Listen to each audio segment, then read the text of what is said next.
اللہم صلی علی محمد وعلی آل محمد کما صلیت علی ابراہیم وعلی آل ابراہیم انک حمید مجید اللہم بارک علی محمد وعلی آل محمد کما بارکت علی ابراہیم وعلی آل ابراہیم انک حمید مجید۔ محترم سامعین، السلام علیکم ورحمۃ اللہ وبرکاتہ۔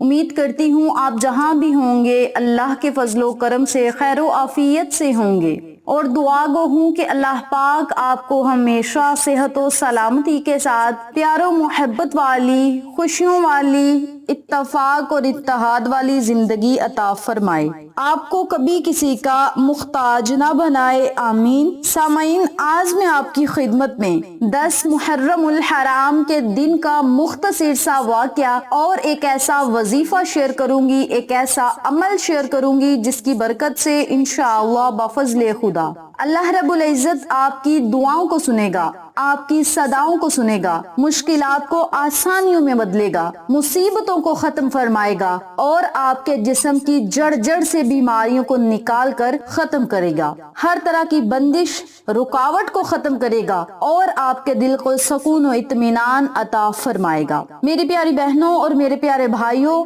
سانحہ کربلا تاریخ اسلام کا نہیں بلکہ تاریخ عالم کا افسوسناک واقعہ ہے۔ یزید کی بھیجی گئی افواج نے حضرت محمد صلی اللہ علیہ وآلہ وسلم کے نواسے حضرت حسین علیہ السلام اور ان کے اہل خانہ کو شہید کیا۔ حضرت حسین علیہ السلام کے ساتھ 72 ساتھی تھے، جن میں سے 18 اہل بیت کے اراکین تھے۔ اس کے علاوہ خاندان نبوت صلی اللہ علیہ وآلہ وسلم کی خواتین اور بچے بھی شامل تھے۔ واقعہ کربلا صرف تاریخ اسلام کا نہیں، عالم اسلام کا عجیب و غریب واقعہ ہے۔ دنیا میں یوں ہی ایک واقعہ ایسا ہے جس سے عالم کی تمام چیزیں متاثر ہوئیں، آسمان متاثر ہوا، زمین متاثر ہوئی، شمس و قمر متاثر ہوئے، حتیٰ کہ خود خداوند عالم متاثر ہوا۔ اس کا تاثر شفق کی سرخی ہے جو واقعہ کربلا کے بعد سے افق آسمانی پر ظاہر ہونے لگی۔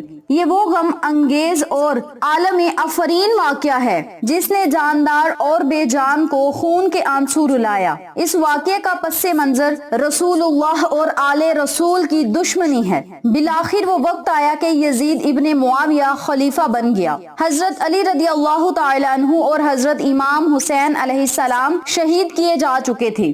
عہد یزید میں امام حسین علیہ السلام سے بدلہ لینے کا موقع تھا۔ یزید نے خلافت منصوبہ پر قبضہ کرنے کے بعد امام حسین علیہ السلام کے قتل کا منصوبہ تیار کیا اور ایسے حالات پیدا کر دیے کہ امام حسین علیہ السلام کرب و بلا میں آ پہنچے۔ یزید نے باروایت 80,000 فوج بھجوا کر امام حسین علیہ السلام کو 18 بن ہاشم اور بہتر اصحاب سمیت چند گھنٹوں میں موت کے گھاٹ اتار دیا۔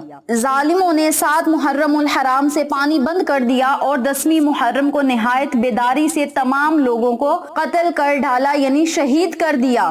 کربلا کا یہ واقعہ بہت افسوسناک حادثہ تھا۔ اس واقعے کی خبر اللہ کے رسول صلی اللہ علیہ وآلہ وسلم کو کر دی تھی۔ چند روایات میں آتا ہے کہ آقا علیہ الصلوۃ والسلام نے اپنی زوجہ حضرت ام سلمہ رضی اللہ تعالی عنہ کو ایک شیشی میں کچھ مٹی دے کر فرمایا تھا کہ یہ اس جگہ کی مٹی ہے جہاں میرے نواسے کو شہید کیا جائے گا، جب وہ شہید ہوگا تو یہ مٹی خون کی طرح سرخ ہو جائے گی۔ کربلا کے واقعے کے وقت حضرت ام سلمہ رضی اللہ تعالی عنہا زندہ تھی، اور جس وقت امام حسین علیہ السلام شہید ہوئے یہ مٹی خون کی طرح سرخ ہو گئی۔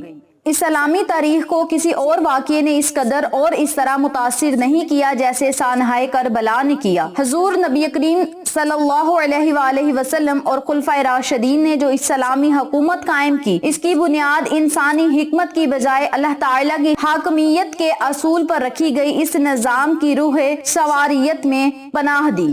امام حسین علیہ السلام اسلامی اصولوں اور قدروں کی بقا و حالی کے لیے میدان عمل میں اترے اور راہ حق پر چلنے والے جو کچھ میدان کربلا میں گزری وہ جور جفا ہے، رحمی اور استبدار کی بدترین مثال ہے۔ نواسۂ رسول کو میدان کربلا میں بھوکا پیاسا رکھ کر جس بے دردی سے قتل کر کے ان کے جسم اور سر کی بے حرمتی کی گئی، اخلاقی لحاظ سے بھی تاریخ اسلام میں اولین اور بدترین مثال ہے۔ امام حسین علیہ السلام نے صبر اور مصائب و مشکلات کو برداشت کرتے ہوئے کربل کے میدان میں آئے۔ وہ جرت اور صبر و استقلال کی لازوال داستہ ہیں۔ باطل کی قوتوں کے سامنے سرنگو نہ ہو کر آپ نے حق و انصاف کے اصولوں کی بالادستی، حریت و فکر اور خدا کی حکمیت کا پرچم بلند کر کے اسلامی روایات کی لاج رکھ لی۔ امام حسین علیہ السلام کا یہ اثار اور قربانی تاریخ اسلام کا ایک ایسا درخشندہ باب ہے جو رحمان منزل، شوق و محبت اور حریت پسندوں کے لیے ایک اعلیٰ ترین نمونہ ہے۔ سانحہ کربلا آزادی کی اس جد و جہد کا نقطۂ آغاز ہے جو اسلامی اصولوں کی بقا اور احیاء کے لیے تاریخ اسلام میں پہلی بار شروع کی گئی۔ تو میری پیاری بہنوں اور میرے پیارے بھائیوں، مختصر سے الفاظ میں واقعہ کربلا میں نے آپ کے ساتھ شیئر کیا ہے۔ اب میں آپ کو آج 10 محرم الحرام کے دن کا ایک ایسا عمل شیئر کروں گی، ایک ایسا وظیفہ شیئر کروں گی جسے آپ نے آج 10 محرم الحرام کے دن کر کے اللہ رب العزت سے اپنی خطائیں معاف کروانی ہیں اور اپنے گناہوں سے معافی مانگنے کے بعد اپنے دل کی مرادیں پوری کروانی ہیں۔ سب سے پہلے آپ نے 10 محرم الحرام کے دن بہت زیادہ ذکر الہی کرنا ہے، نوافل ادا کریں، توبہ استغفار کا ورد کریں، آقا علیہ الصلوۃ والسلام اور ان کی آل اولاد پر بہت زیادہ درود پاک کا نذرانہ پیش کریں۔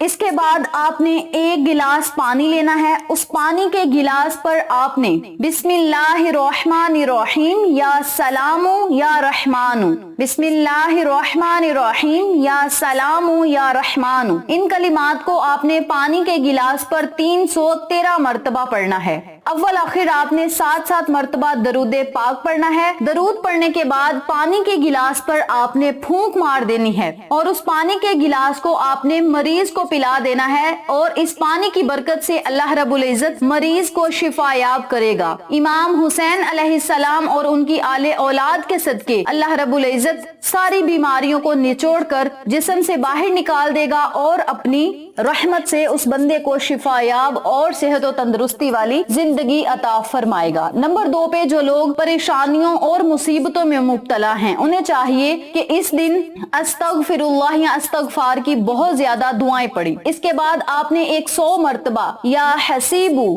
یا رحمانو یا حسیبو یا رحمانو کا ورد کرنا ہے۔ اول آخر آپ نے درود پاک پڑھنا ہے اور بارگاہ الہی میں دعا کرنی ہے کہ مولا ان اعمال کی برکت سے اور امام حسن حسین کی پریشانیوں اور مشکل وقت کو مد نظر رکھتے ہوئے میں آپ سے دعا کرتا ہوں یا کرتی ہوں کہ مولا میری تمام پریشانیوں مصیبتوں کو ختم فرما اور مجھے صبر کرنے والا بنا۔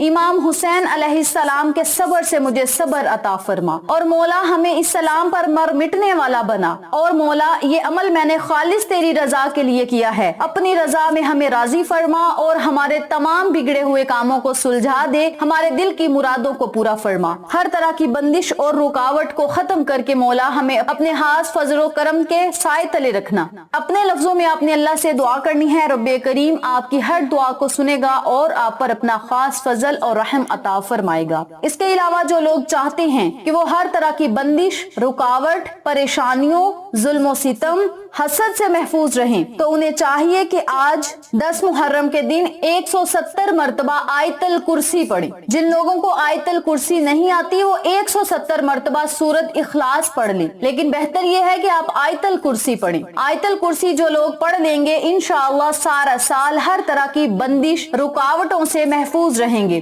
جادو، جنات اور ٹونے کے اثرات سے محفوظ رہیں گے۔ جن لوگوں کو آیت الکرسی نہیں آتی وہ سورت اخلاص پڑھیں، اول آخر درود پاک پاک پڑھیں اور اپنے مقصد کے لیے اللہ سے دعا کریں. انشاءاللہ اللہ رب العزت آپ کی دعاؤں اور صداؤں کو سنے گا اور آپ پر اپنا خاص فضل اور رحم عطا فرمائے گا. اس عمل کو، اس وظیفے کو آپ خود بھی کریں، اپنے عزیزوں کو اور فیملی ممبرز، فرینڈز اور نیبرز کے ساتھ ضرور شیئر کریں تاکہ وہ لوگ بھی اس وظیفے سے استفادہ حاصل کریں. آپ کو اور ہمیں صدقہ جاریہ کا ثواب ملتا رہے. انشاءاللہ پھر کسی نئے وظیفے یا اچھی معلومات کے ساتھ آپ کی خدمت میں حاضر ہوں گے. تب تک کے لیے اللہ نگہبان.